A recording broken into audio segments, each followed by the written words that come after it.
Tiyak ng Malacanang ang pagpapatupad ng mga hakbangin upang maibsan ang matinding epekto ng tagtuyot.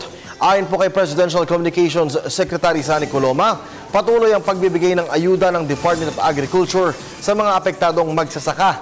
Kabilang na dito ang pagkakaloob ng mga alternatibong pwede nilang itinanim kasama na ang tulong sa kanilang problema sa irigasyon.